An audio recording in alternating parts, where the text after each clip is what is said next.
if I can take the opportunity to invite Surbhi and Sandy, the expert panelists. Here is my plan. As they're coming in, while I'll introduce them to you, unlike a typical normal fireside chat or a panel discussion, I'll actually ask you guys, because you've been here for a few hours now listening to various aspects of AI.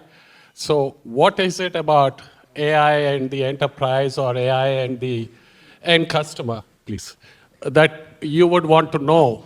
And then we will structure the discussion around that to sort of make it that much more all-inclusive and get everybody's participation.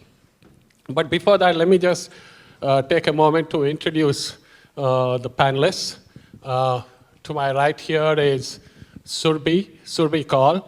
Surbhi has done her engineering from IIT Kanpur, did masters in computer science in the US. She's also done general management from Harvard Business School, general management degree, and she's worked on in a bunch of tech giants like Google, including YouTube and Netflix and Cisco, and focused on launching a variety of products for the last 10 plus years, specifically focused on AI. So she has a lot of knowledge and experience related to that. She's currently the Senior VP, CTO, and Head of Global Customer Experience at Juniper. She also is an adjunct professor at UCLA, Anderson School of Business. So that's Surbhi Kaul for you.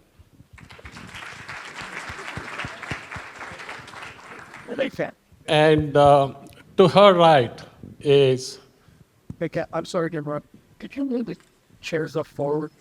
Okay. Okay, just look. No, that's it. We need just you two. Yeah. So you just got me. Yeah. It's when us. Give you the cup. All right, this is just to make sure that nobody is sleeping. We're going to check whether... We can jump right off and come to you if you sleep. So coming back to Sandeep, a.k.a. Sandy. Sandy is a B.Tech, again, like most folks who are entrepreneurs here. He is an MBA from, if Surabhi is from Harvard Business School, he said, why not India? He's an MBA from IIM Ahmedabad. He worked in Microsoft, he worked in Ingersoll Rand, which is when he had this, I guess, the entrepreneur bug bite him, and he started this company. It's about 10 years ago, 9 years ago, when he, along with two other people, had come to me. They had this business which was doing some play in data, threatening to get into AI, and they were at about $1 million revenue at that point of time. I was one of the guys one of the 12 or 15 people who were willing to buy their story and say, okay, let's give it a shot, and we invested there. Fast forward to today, it's the company called Innovaccer, it's about $140 million. The last round of valuation was at about $3.2 billion. They have a bunch of They have a bunch of huge investors with them, which you can all check on the website. And most importantly, they are making a big play in AI. And you may not be aware, but 1 in every 6 US citizens is on their platform today. It's about 60 plus million people on their system, which is proprietary. So anyway, that is the introduction of the two expert panelists I have here. And before I actually ask them the questions, I want to ask you folks maybe a couple of questions that you may have based on what you've heard so far and based on the fact that we want to talk about GenAI and its impact on the enterprise and customer. What are the kind of questions you would like them to address and answer? And I hope you'll make it really difficult and tough for them. Yes, Smita.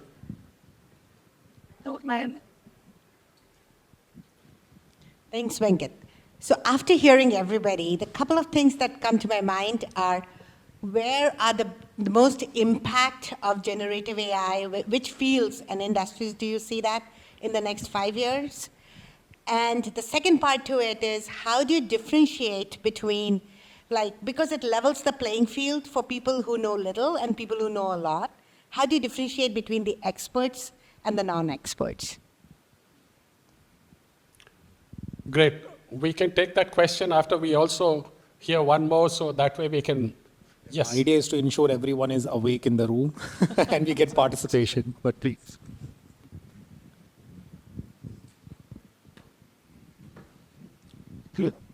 So thank you. My name is Shashi Tripathi. I'll just add to this, from the investment perspective in GenAI, there's so much going on, and there's, in some words, I don't know, I should use the word crap. There's so much crap also going on. How do you identify the right investment? So that's one. And second, where do we see this industry evolving? I mean, I hear this adaptive AI now. So on top of Gen AI, how do we see the adaptive AI going forward on top of Gen AI? And not just on the front end, but also on the back end. NVIDIA and some of the chip manufacturing, they are adding some more enhancement on top of it. So where do you guys see that industry moving forward? So two questions, adaptive and also in the back end, the hardware, where is that going forward into the future? Oh, these are two excellent questions, and we can use these to sort of kick off the discussions.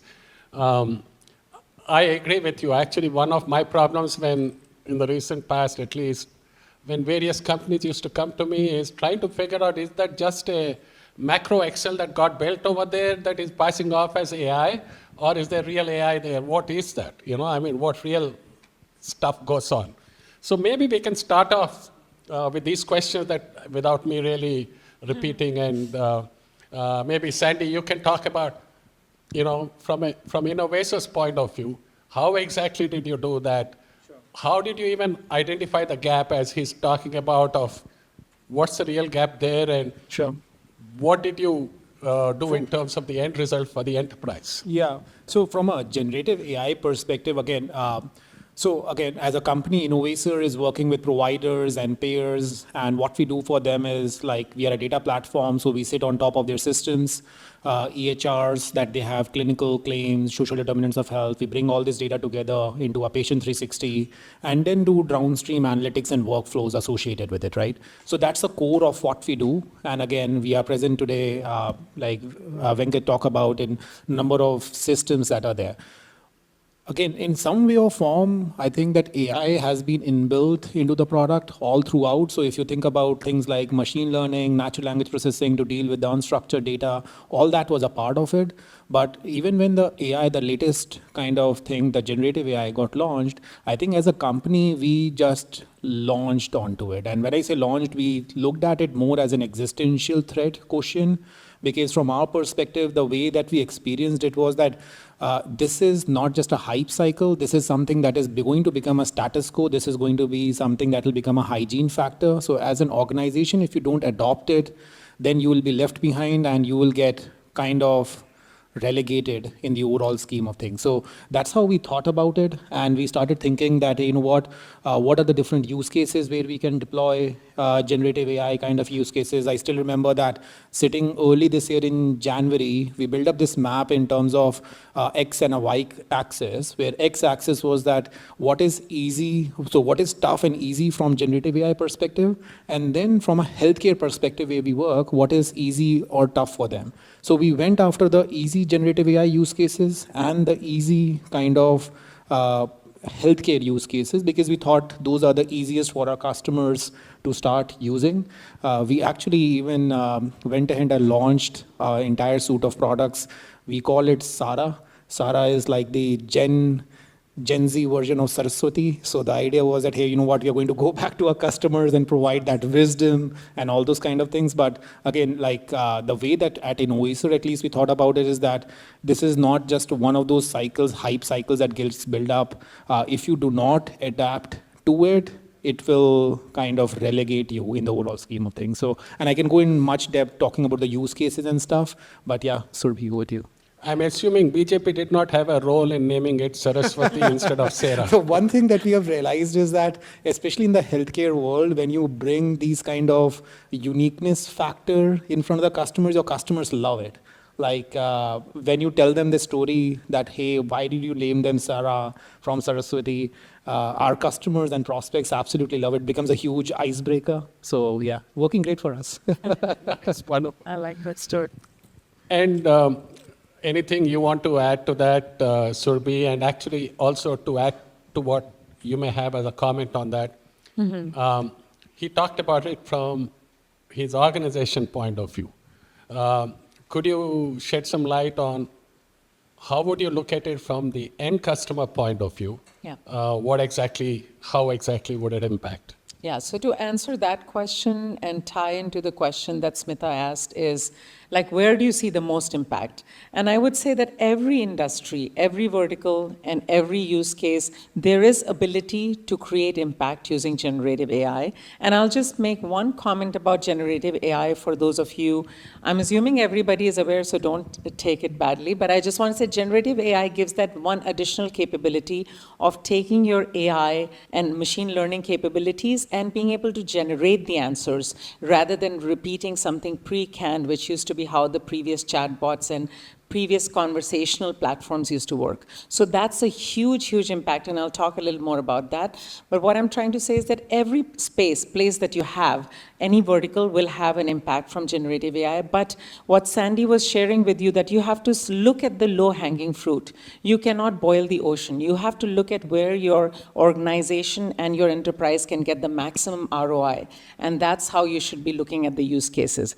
Now, if I answer your question, Venkat, where we look at the customer experience. Now, customer experience is something which actually begins even before somebody becomes your customer, when they're visiting your websites, attending your webinars, trying to learn about your products and processes, then going into pre-sales and sales cycle, and then post-sales, you go into customer success, customer support, etc. Every touch point is where you're impacting your experience and your engagement with your customer. And guess what? Each of those places, you have ability to have better conversations, right? Which is where this conversational AI comes into play, where you can have personalized conversations, which was not possible before. We had very deterministic kind of conversations in chatbots, which a lot of times led to dead ends. And so people have a lot of fatigue with this conversational platforms and chatbots. So we now have the ability to really redo and revitalize that engagement, personalize it, have sentiment analysis, and really be able to meet our customers where they are in the journey in a very impactful way. So I'm very hopeful that with generative AI, we'll be able to do a lot more impactful things in building those relationships and trust with our customers. Which actually brings up another question in my mind. Would any of these strategies that you're talking about change depending on the company that you're working with? Like, for instance, you're with Juniper, you have one set of customers. I mean, he is with Innovaccer, they have a bunch of members, should we call them, or patients or whatever. And there may be somebody else selling to the end customer, the Amazon equivalent. Would you be looking at each of these things very differently when you're looking at Gen AI? I mean, and what becomes relevant where? Sure. So again, for generative AI, you have to also think about what kind of end goals are you trying to achieve. From our perspective, when we started thinking about it, we thought from a typical P&L perspective, hey, you know what, you can use generative AI, first of all, to improve your gross margin. And that is from an Innovaccer vantage point, right? Like if you have to improve your gross margin, that means you have to reduce your COGS. So what are the opportunities to reduce your COGS? And that meant that, hey, you know what, for us, we have to do data integration, and can we use generative AI now to help in auto mapping of the data streams coming in? And if you can do that, my engineer today spends, let's say, 40% lesser time than what they were doing earlier. So immediately there is a COGS impact for us, and our gross margin increases. And for example, our gross margin was 74%, now it is at 78% because of that fact, right? So that is one aspect. Now you start thinking about further that, hey, you know what, from a below the line perspective, like, or below the gross margin perspective, let's say you are talking about the sales and marketing cost, can that improve further? Hey, we used to have, first of all, inside sales team that would do all these generations, and when I say generations in terms of email campaigns and write down the content, all of that can now be automated. So we still have those people, but now they're doing top of their kind of skill set kind of work, where your content is generated, they can just press a button and set the emails out, and even that can be automated.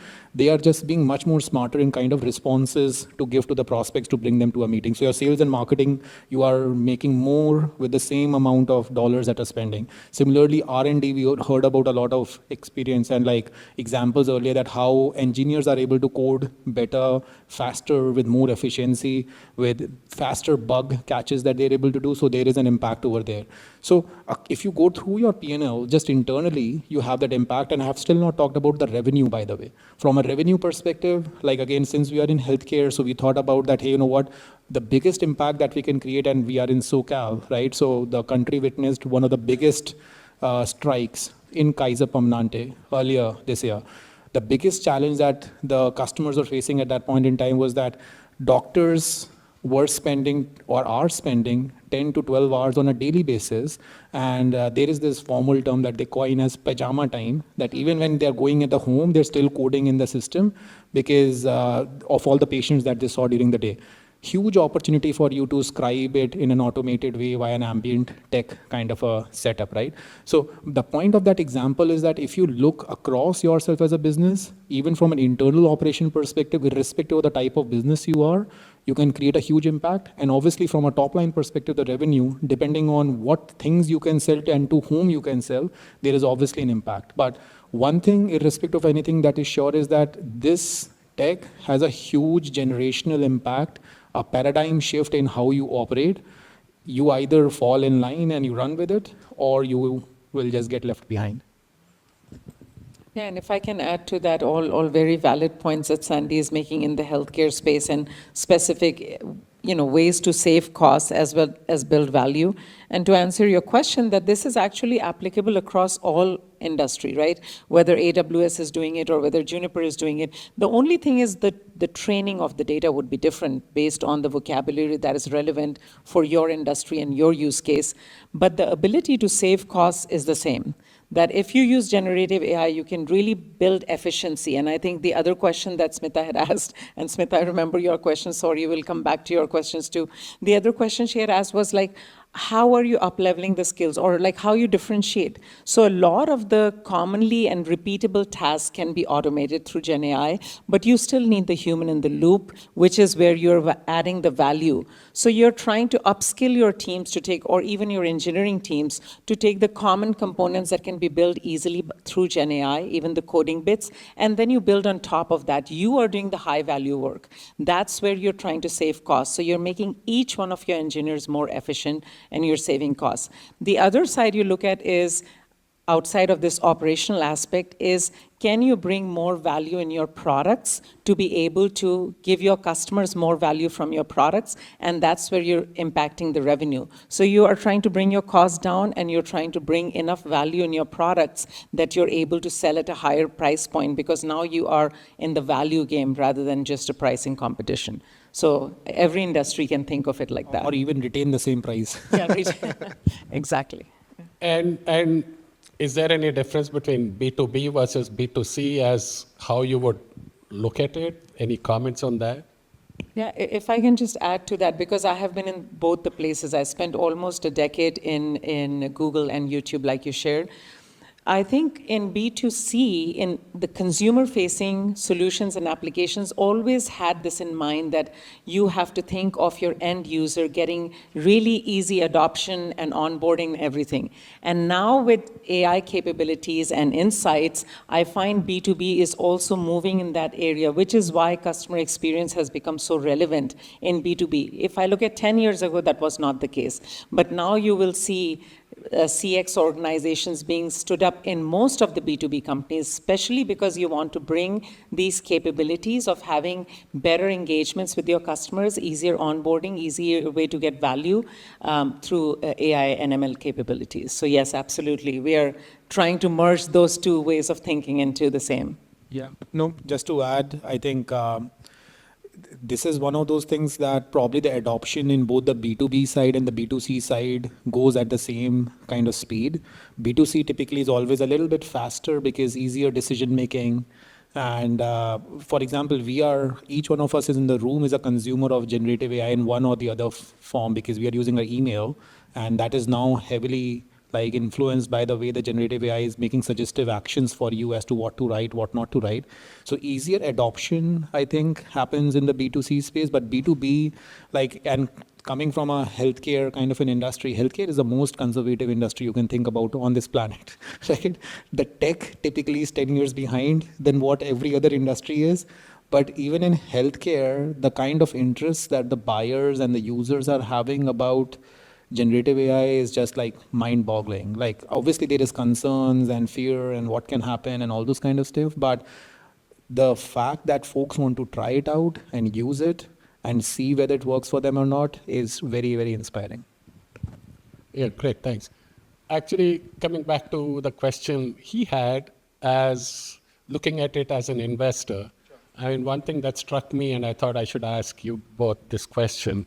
In talking to some of the guys that I'm involved with in retail and in big data analytics kind of thing, and I don't know if this is true across the board amongst the audience, what I find is there was a time when they were all convinced that this so-called AI is all really positioning and marketing exercise, that, I say I have AI, I say I have this, that, etc. So it looks cool, right? But now, for the last 4 or 5 months, I'm very clearly hearing in talking to people that there are some real changes that are happening. And as you rightly said, Sandy, it is either get on the bus or miss it forever kind of thing, right? So, however, the thing that I heard from them is this is resulting in greater value and greater comfort and greater whatever benefits, but not necessarily greater revenue. They're saying it's all becoming like more efficient, better understanding of the consumer, etc. But it is not really translating into the enterprise getting higher revenue, which goes back to what I think Surya Gumadi was saying in the morning, saying that they did something and they saved 40% in terms of costs, and then the client came and said, give me back the 40%, right? And so they had to do that. So you can understand if it's a service business, but I'm talking about product businesses, even there, where the end customer is like an individual retail kind of person. It's like almost millions of them are demanding the old price, the greater, better value. Any comments on that? Is that true or not true? No, absolutely. So I think generative AI, the lowest hanging fruits over there are to reduce the cost, without a doubt, because you can improve the efficiency of an individual. So be that at a COGS point of view or the R&D, as I was explaining earlier, you will reduce the cost. Those are the low hanging fruits. I think from an additional revenue generating opportunity, we are still in the very early innings of those use cases, because even if you think about this tech, like it was right around this time, it was launched last year when the ChatGPT became the talk of the town. And also, if you think about it from a revenue generating aspect of it, it is still in early innings, because even if you are charging a premium to your customers today, to the point that was made in the earlier panel, the customer will get smart enough and say that, hey, you know what, your costs are actually going down, so help reduce. Or even if they don't ask you, your competition will come and give a lower cost and you will get disrupted at the core of it. So I think revenue-wise, is there a potential to increase it? Depends on every use case that is being thought about. And from a ROI perspective on each of those use cases, it just in B2B cycles takes a little bit more time to validate it and then justify that, hey, you know what, the top line impact is there for the customer, so I'll increase the revenue of my services or product that I am selling to you. So my point over there, Venkat, being that services is the lowest hanging fruit, or the COGS part of it is the lowest hanging fruit. So everyone will improve their gross margin, my sense is. But will it have an impact, everlasting impact on revenue that the pie became larger is still to be defined. So one simple question to you, Sandy. Sarah, aka Saraswati, did that result in greater revenue for Innovaccer from the same customers? You are talking like I'm a board member, but I did not take any revenue commit for this year. For next year, yes, we are doing it. But our understanding is that it will end up hurting our, so we have 3 pillars. This is the 3rd pillar. It will end up sabotaging some of our revenue coming from the 1st pillar itself. So that will go into that bucket. But if we don't do it, then anyway, somebody else will just take it away. You're right. So yeah, I completely agree with you, Sandy, that the lowest hanging fruit is how you build efficiency and lower your costs. But I also feel that there is a potential, but you have to rebrand some of your products where you are able to show additional value that you can generate through insights. So for example, if I have at Juniper, we have products where we are gathering a lot of telemetry from customers. Now, if I can take that telemetry to build insights that help avoid downtime, I'm bringing that additional value that I can say that, how can I monetize that? So I have to think of how to build the capabilities in my products to be able to show more value to the customer and be able to monetize that. But that is the million-dollar question, is what are the right insights that'll give you that value? Because customers are smart enough that they'll see that you are actually absolutely saving more time, you're becoming more efficient, you have more chatbots, you have fewer people doing your support. So it's an interesting game, and I think it'll play out over the next 2 years as we see these innovations happening in B2B. Yeah. Which then brings me to the next question in terms of, if both of you were respectively in charge of 2 companies selling huge amounts of stuff to the end customer, would you put in more money into investing into, and I'm using these words as a layman, okay, into deep learning or into, I don't know, intelligent automation or into, big data analytics? Where do you put the money? Because all that I know is those who want to get into AI, the first thing they'll come out with is the amount of money needed to invest in this, but don't worry about it, the results will come later and you'll make a lot more later. So what's the right area? Any comments? So I would think, like as an investor myself, I would never invest in an area, but in an individual. So depending on what the individual, when I say individual, the founders, the executive team, so if they have the vision, they have the fire in the belly, to use your term from earlier today, Venkat.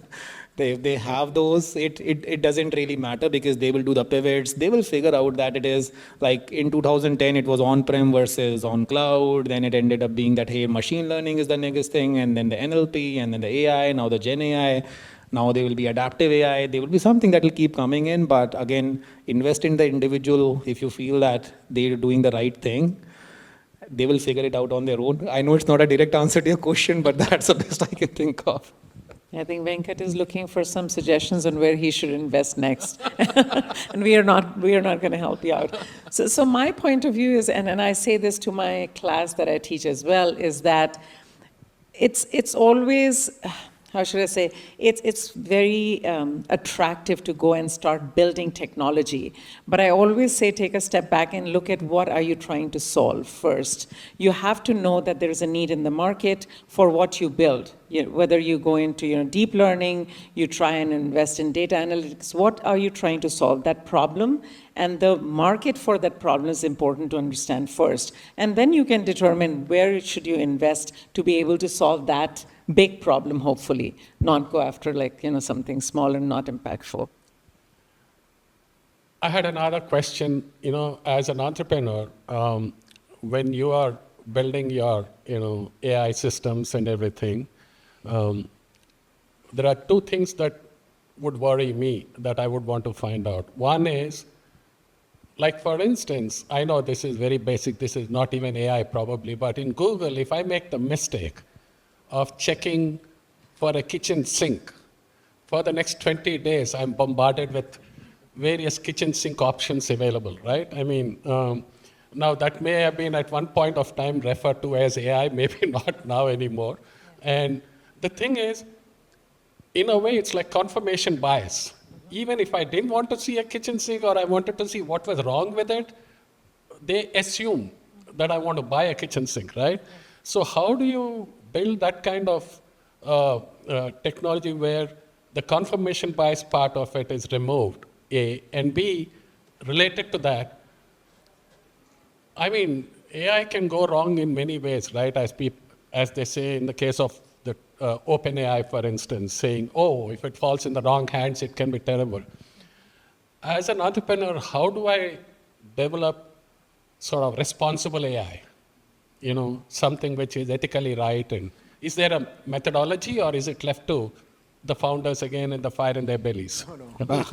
I wouldn't put it that way. So again, being in the context of healthcare, and I talked about earlier that how this is such a conservative market industry, and most of our customers are so kind of concerned in area of that, hey, you know what you're developing, how will it have the necessary equity part of it taken care of. So we went ahead, and from a responsible AI perspective, at least our worldview was, and that we have published even on our website, was that three things which are extremely important for us.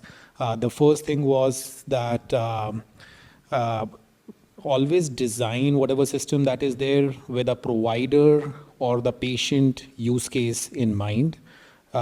Because they are the end user. Hopefully some kind of a bias that you were talking about earlier should be taken care of if you design the system thinking about the provider and the patient, because those are our primary consumers of the product. So that was one.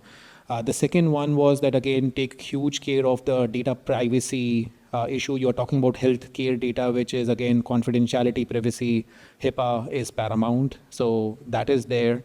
And then the third is that as a company, be accountable and take ownership of everything that you're developing. So don't do any kind of finger pointing that once it's developed, then you say that, oh, it's not ours, it's the customer, they did something kind of stuff. So those are the kind of ethics that we have included as a part of our charter, even from an internal development perspective, and as to how we are relaying out our products from a end user perspective. So hopefully with that, we should be able to create that boundary condition that whatever products that come out have been fairly tested well enough, they have been trained of enough amount of data, and then we release it out for our customers to use. I think the question that you're talking about, Venkat, is about a lot of B2C companies, right? Where they have the ability to really take your attention and your time and attract it towards whatever advertisers they're promoting. And the moment you put in a query, then they try to understand, this would be interesting to the user, let me give more ads. This is the recommendation engines of the past.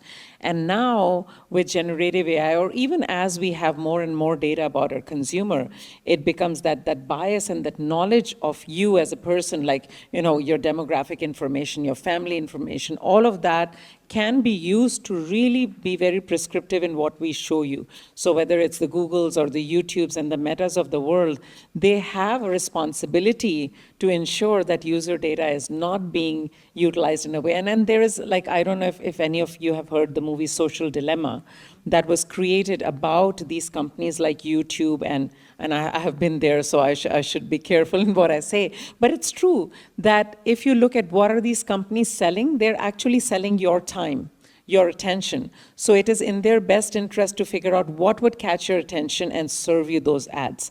Now, this can go to an extreme condition if you have, start using generative AI, because now you are going to be able to influence each of the user even to a larger extent. So it can, if guardrails are not created, we really can end up, this is what, all this debate in OpenAI is about, whether we should be creating these guardrails to ensure that these companies do not have the ability to take away our attention in a place which may not be considered okay or considered ethical to us. So that debate will continue for, I think, years to come. I think we're just at the, starting at the surface that is being scratched with this OpenAI debate. And I think we all should be very cognizant as we are entering this phase, because there's amazing positive potential, but there is also this downside that we should be aware of. And that actually brings me to the point that Smita was talking about, and in terms of what does the next 5 years look like, so to speak. So I'll put it differently. I'll say, and after this, we'll open up to the floor for any questions. But your closing thoughts from both of you in terms of, with this Gen AI, what would be the 3 or 5 opportunities and what would be the challenges? I don't care whether it's 1 or 3 or 5, whatever you think is important. What are the opportunities and what are the challenges we should be aware of? Yeah. So I can take a first swipe at it, Surabhi. I think the challenges and opportunities, again, if you look at the opportunity side of it, I'm sure if you do a simple kind of search at this point in time that mention the name of the industry and what use cases can you solve using generative AI, you will get probably 1,000 use cases. That the problem will be that, okay, just finalize the top 3, which and how it looks like. And it's extremely context dependent in terms of where as an individual you have been and where you come from. Like from a healthcare background, I know that what our top 3 kind of like opportunities are, but again, I'll not bore the audience with going into the super depth of it. I think from a challenge perspective, I think the one thing which I feel very strongly about is that and this is a little bit of a story. So my dad, again, absolutely love, respect him, and he's my ideal and stuff. But one thing where I think he missed the bus was that when computers got launched, he was like, no, my pen and paper is great. I'll never use a computer, right? And it was easy. Like he could have been with his friends or like even kids and that all, he could have got onto that train and he could have learned it. And but now if I talk to him 20, 25 years later, because he took that stance right then that I'm not going to learn it, he finds that there is a huge generational gap between what could have been in his own experiences versus what did not happen. Because like, even for the simplest of things like making bookings, now you cannot call anyone and make that bookings, right? And it impacts us so much more ways. So I think the only challenge is that don't be scared of Gen AI is number 1. Again, start adopting it in your own small way. There will be upskilling that will happen amongst each one of us because you will learn from your colleagues, you will learn from your environment as to what is happening. Just keep your eyes and heart open to it, keep adopting it, and you will see that your skill set will improve. Just don't shut down and say that, hey, you know what? No, I think it's a fad. No, I think it's that. So I'll not. That is the biggest challenge. If you keep on adopting it, I think as a community, as an ecosystem, as the entire setup, all of us are learning. We will keep getting smarter about it, and we'll keep building a better future. And if I can add to that, I completely agree that we should ensure that we are all up-leveling our skills, we are all understanding how Gen AI is evolving, ensuring we learn and we engage.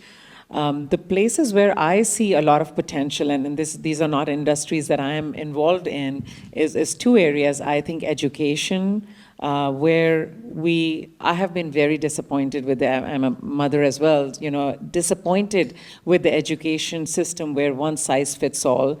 And I really am looking forward to a future where we can have more personalized education for children. Each one of them has their own pace of growth, and our education system does not respect that today. So I'm very hopeful that we'll be able to get to a point where each child has the ability to have personalized tutors, personalized programs that helps them blossom at their pace and be able to gravitate towards things that they enjoy, that are interest for them. And I also feel that some of the human challenges get taken away, that the level of patience that maybe a tutor or a teacher needs to have, it's the ability of Gen AI to have that is so much higher than a human. The Gen AI program will explain it the same thing 20 times with the same level of patience compared to a teacher who might lose their cool. So that is one area. And a similar thing, a lot of you are nodding your parents like, yes, we need better teachers. Yes, we all do. And better patience. Even when we are teaching our children, the same thing holds, right? And the second area I would say is healthcare. The same way, the remote areas, the places where healthcare is not available, could we have programs and generative AI solutions that can help people figure out, women in rural areas who don't have as availability to go to OBGYN, availability to know how to take care of little children who are raising the next generation, can we help them get better care through some of these programs? So I see a lot of positive potential, and I like not to think about all the negative stuff that could happen. It will happen. We'll have to stay cognizant and be wary, but I see a beautiful future. Yeah. Hey, thank you, Surbhi and Sandy.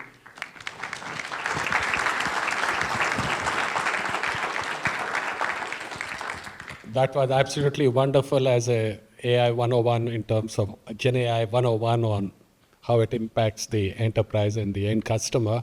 But we'll open it up for a few questions. I think he had a question. So ideally, like looking at just adding to an earlier question about fads and just the whole build-up of things that seem to be a lot cooler than they are in the market.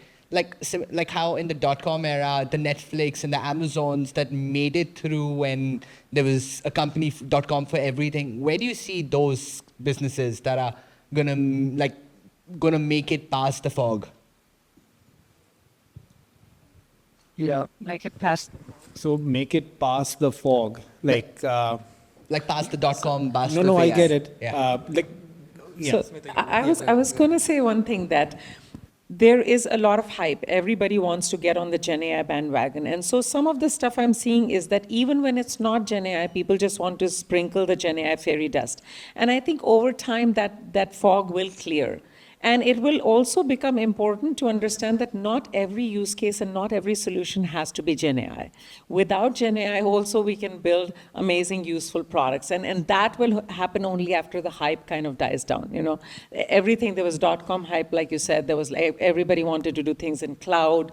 There are these cycles, there's cyclical things that happen in the industry, and right now that cycle is of GenAI. So everybody wants to talk about GenAI. Whether they're deploying it or not, they at least claim to be.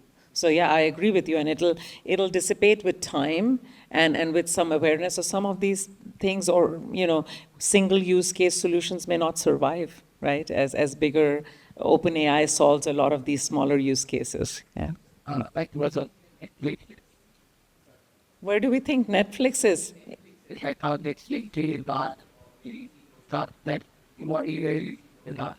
No, so any of the established company, if you think about it, I'm sure like what I was even telling, even from our standpoint, and we are not established, we are still, I would say, medium startup kind of a phase. We are very worried that we will get disrupted. I'm sure each one of them are sitting right now and they want to remain relevant. And if they are not, they will get disrupted. There have been plenty of examples in the last 50, 60, 70 years of businesses that if as a executive team at a given company, you have to take a call, you have to decide that is this something that we put our investments and everything onto? Either you get onto it and you get customer relevant outcomes and you are then on the bandwagon and you lead it. Either you stay behind and then you die. It's, yeah. All right. Gunjan, I think you had a question. Sorry. I already. Oh, that's a question. Okay. Yeah, I got the microphone, so I'm going to ask the question. I'm just kidding. My name is Neeraj, and so as an entrepreneur, if you're going to launch a new company, and the biggest, I would say, the challenge, right, is to pick what foundation model to bet on, right? We have OpenAI, Bard, Llama 2, I think there's Anthropic, and so if you can give us some color, right, compare contrast between the foundation models. As an entrepreneur, if you're going to launch a new company in this space, how would you go about picking what foundation model to use, short term and long term? Yeah, that's an interesting question. Like again, having evaluated some of them, see, my stance is that go with the one that gives you the best discount. Because if I think from the 2010 period, it did not really matter you build it up on Azure or AWS or GCP. At the end of the day, all come to the same standard. It's a matter of time. You get yourself the best damn discount that's out there, so you spend the least money and you scale it up.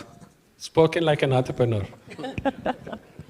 No, I would say the same thing. Like everybody will eventually level up to the same place. So it depends, where you get the better discounts, where you feel is better privacy for you.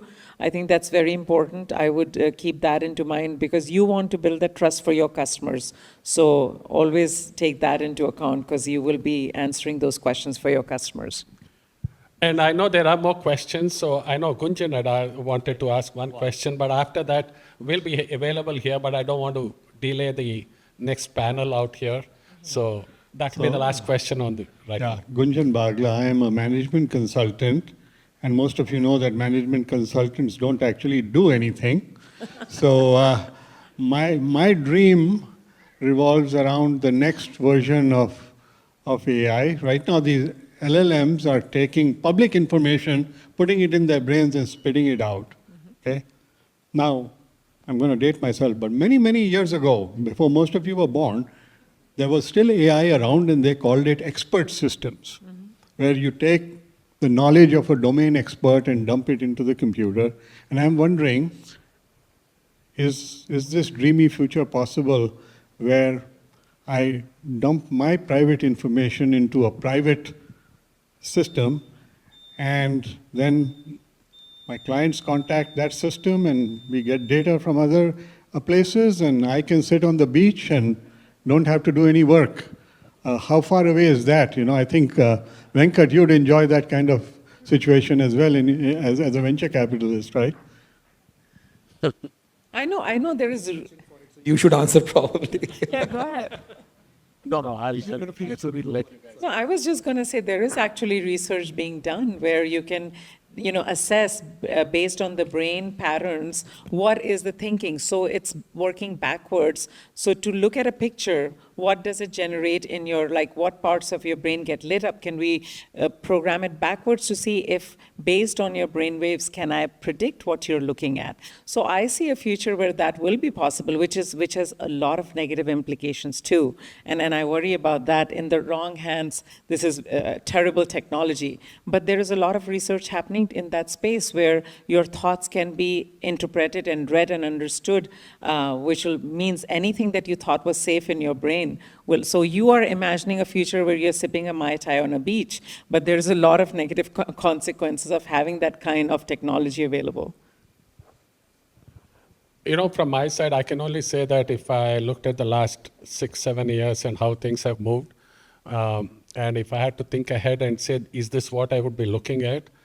I don't know if I would have predicted it right, because each time each new thing comes up, everything changes in terms of what's available and what's good, what's bad, what makes sense, what doesn't make sense, et cetera, et cetera. And also there is a flavor of the season in terms of in the economy, in the marketplace. It's like the .com going .bust. You don't know when what will happen, right? So that's how, I don't know. I think it's something which we'll deal with as it comes on, so to speak. All right, thanks very much, folks, and thank you, Surbhi and Sandy. Thank you very much.